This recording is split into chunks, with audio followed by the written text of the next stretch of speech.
امام حسین علیہ السلام کے بعد کسی کی اولاد اتنی قتل نہیں ہوئی جتنی سید الساجدین کی اولاد شہید ہوئی جی. بنی امیہ نے بھی قتل کیا, بنی عباس نے بھی قتل کیا, یعنی حضرت زید شہید کی اولادوں کو بات بازی ہو رہی ہے. اتنا سخت زمانہ تھا کہ امام کے جو پوتے ہیں عیسیٰ ابن زید, وہ کوفہ میں, یہ سن لیں بچوں کے لیے بات ہوگی کہ کیسے سخت ترین حالات میں رہو, کیسے اپنے آپ کو اپنے دین کو بچانا ہے آپ نے. عیسیٰ ابن زید وہ امام زین العابدین کے پوتے ہیں, کوفہ میں گمنام رہتے تھے, کسی کو پتہ نہیں تھا, گمنام رہتے تھے, سقائی کر لیتے تھے, ایک اونٹ لے لیا تھا, مشک پانی گھر گھروں پہنچاتے تھے, جو کچھ گزر بسر ہو جاتا تھا. ان کی ایک بیٹی تھی, رشتہ آیا ان کے گھر پہ, تو والدہ گھر پر تھی, تو والدہ بڑی خوش ہو گئی.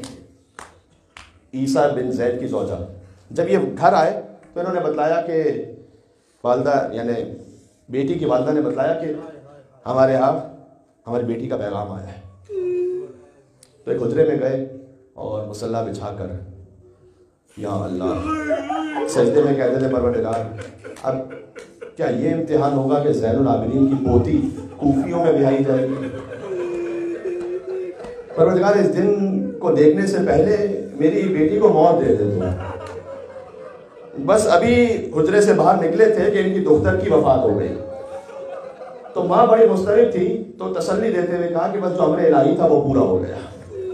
اب اس جملے کو پھر سے سنیے گا, سید سجاد کے پوتے یہ نہ ضبط کر پائے کہ ازدواج ہو ان کی بیٹی کا کوفیوں میں کسی سے.